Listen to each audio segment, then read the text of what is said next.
Hey there, watch community, and thank you very much for tuning in.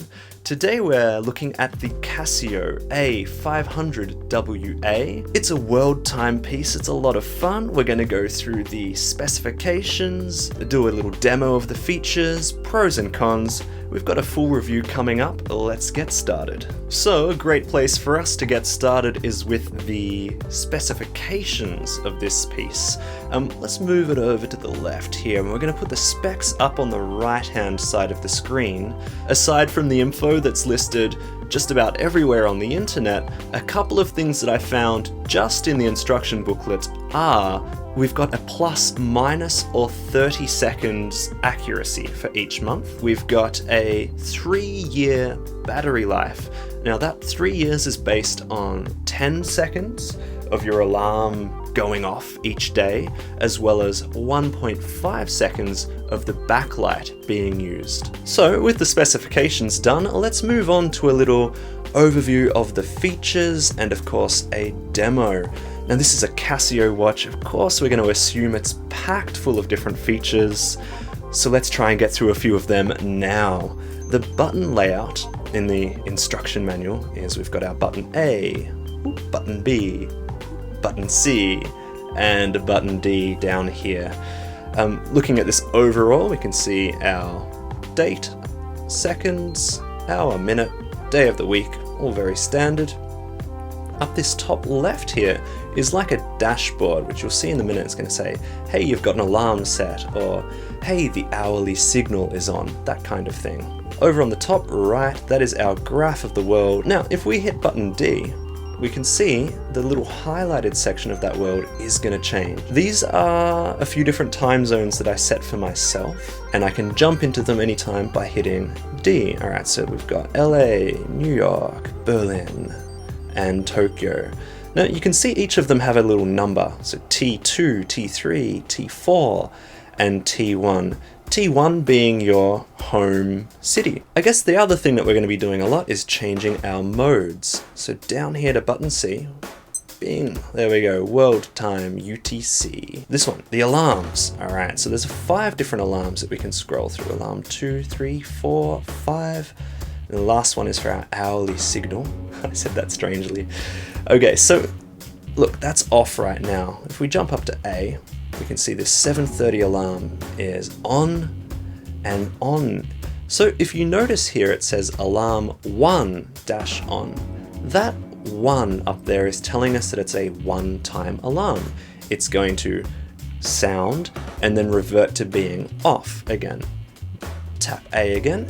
Now it's just alarm on. This is like your every day this is going to go off setting. So let's scroll through our alarms now. 2, 3, 4, 5, and the last one here is the hourly signal, right? Beep, we'll turn that on. See, it says SIG up there. Basically, every hour you'll get a little beep beep. Can be useful, can be annoying, but it's good to know how to turn it on and off. Let's go across to our timer. Timer right now, I've customized it so it's going to start at 1 hour. I'm going to hit D here and that's going to start counting down. D again, and A, pop, resets.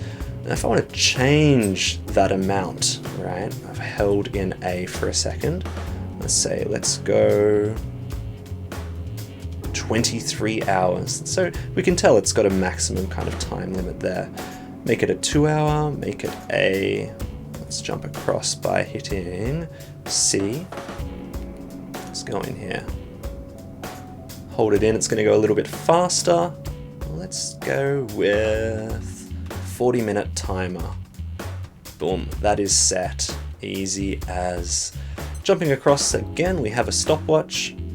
D starts us off, D pauses us, A resets us. If you want to do the split laps, we start her over here, click, it's going to split, so what was it, 3 seconds, 0.15, jump back in, and it's continuing. Good stuff. Alright, back we go to the home screen. Again, this dashboard is telling us a little bit about what we've been doing. So we can see our hourly signal is on and our alarm is on right now. The other thing that's great to know is how to mute this watch. So if we go down to C here and hold it in, holding. Right, now our top one in that dashboard there is now mute. So we can scroll through our modes, we can start and stop our alarm, stopwatch, all that type of thing without disturbing anybody. So the last thing we'll go through right now is actually just setting the time on this piece. I know it's very, very simple, but a watch with so many features, we should do a quick tour. So we're going to hold in the A button, holding, seconds are flashing. I'm going to come across to C. This is the daylight saving, right? So get on or off. We can see it changes by an hour. I'm going to go in again. Now this is actually setting our time zone. So this is really fun. You can see how many cities they've logged in here. And it's great watching the little map change as well as I kind of come back across the world. Let's see, where's a familiar place? Right, so if I'm in London, there we go, I found myself. Great. Alright, we're going to keep moving along. Oh, there we go. Now, in London, hey, I don't know if this is the correct time. Let's say it's not, and we need to go up down a few hours here. We go 3:43, great. Minutes are fine, yes. Now, 24-hour format or 12-hour format, we can decide. Next, we've got the year. So this calendar is going to keep track, as far as I know, forever. So very, very handy that it keeps the year in there as well. Yes, so the month is going to be on the left side and the day is going to be on the right. So keep that in mind depending on where you are in the world. You need to set that for month, day. Alright, keep moving. Now this LT is for how long that backlight's going to stay on when you hit the button. We can go 1 second or 3 seconds. We won't see it now because it's so bright, but this is our backlight button up here. Alright. Now we're finished setting the time. Here we go, A one more time just to hit. Boom. Okay, so I'll quickly show you how we can set up the different preset time zones. So number 4, number 1, number 2. Number 2 is New York. We're going to change New York to something else. Holding an A. There we go, you're flashing. Alright, and B. Let's go back in time a little bit. Here we go. Where are we? Wait, Sydney. Beautiful. Hit it one more time. Now, Sydney is time zone number 2. Okay, so something that you might need to do if you're bouncing back and forth between different countries is set the home time to one of your other preset time zones. As an example, right now, if we scroll through, we've got London as 2, New York as 3, Berlin as 4, and LA as our 1. Now, let's say we're flying over to Berlin, but we're going to stay there for a few weeks, so we don't want our time always reverting back to our LA time.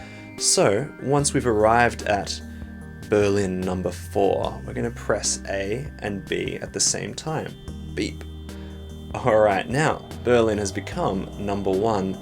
Come down to D again, we're going to scroll through. London is number 2, New York is number 3, LA is now number 4, and T1, home time zone, has jumped across to Berlin. And here we go with the wrist shot, a quick cameo from the SKX009 right there. Alright, let's pick up this little world timer. If you're wondering how to adjust the strap size for this kind of Casio watch, there is another video on the channel that I will link for you now. So there we go, on the wrist. It is a very square kind of face. Of course the retro... Oh, hourly signal right on cue. There we go, 4 o'clock. Yeah, very retro style, of course, which I do like coming back to. It's nice. Very light, so I hardly feel that it's on, which can be a good thing as well. Okay, let's get in a close view of our backlight now.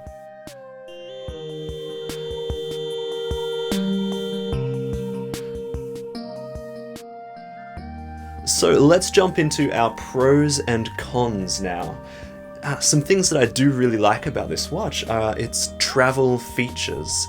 If I think about traveling and how I would put to use those 5 different alarms, how I would put to use tracking all of those different time zones.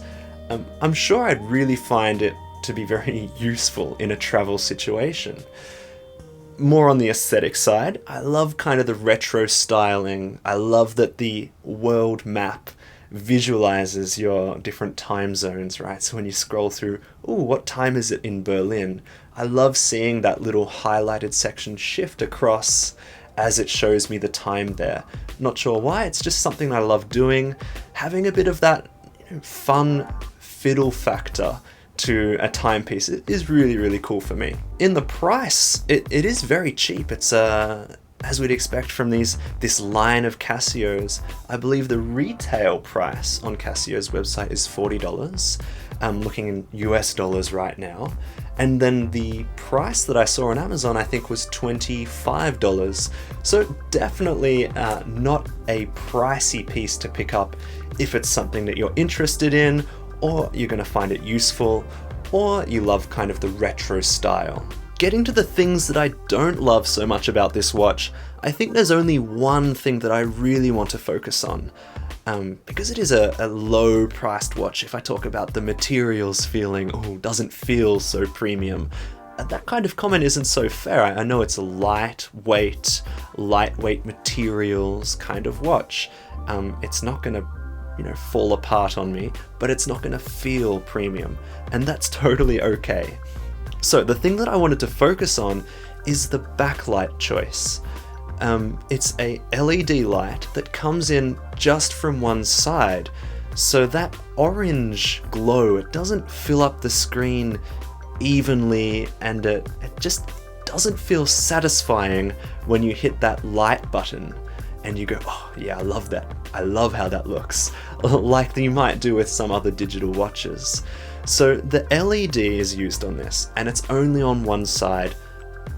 Again, that's just something that makes the experience a little less enjoyable. Looking at other kind of cheap Casio watches, some of them use the EL, the electroluminescence technology, and by comparison, as I understand it, that's like a strip of material that glows when electrical current runs through it. So the EL backlight is perfectly distributed evenly across the whole watch, and that's really, really cool. That's when you kind of hit that light button and go, oh yeah, I love this bit. So that would be my only negative. If it had the EL instead of the LED for the backlight, oh, it would be so good. Okay, time for some conclusions on this watch. I think it's a great little affordable piece. I think it's going to bring a lot of joy if you're any bit like me, clicking through and visually seeing those different time zones appear on the map. I think that is one of those things that's really important when you look down at your watch and you go, oh yeah, I actually enjoy just pressing buttons on it. I think that's a really fun thing, a really fun aspect of this watch. Of course, it's got that retro style going, which is really, really interesting and cool to be a part of. I believe there is an older Casio watch that this is inspired by. So it's cool to see that Casio are bringing these back, and people obviously are super nostalgic these days, and it's quite a lot of fun. So there we go, it comes in a couple of different colours as well, I believe. If you check them out on the internet, there is a gold tone version and one with a different coloured map. I've gone for silver with the blue map. I just think it was the one that drew my attention most. And I've had it for maybe 2 months now, and I've been enjoying it. So please let me know in the comments section if you have any questions at all, any feedback for me. This is my first watch review on YouTube. I'd love to know what you guys thought, and hopefully I can strive to improve and make more, informative reviews for you guys. Well, that's it for now. I'll stop talking, and I'll see you guys on the next video.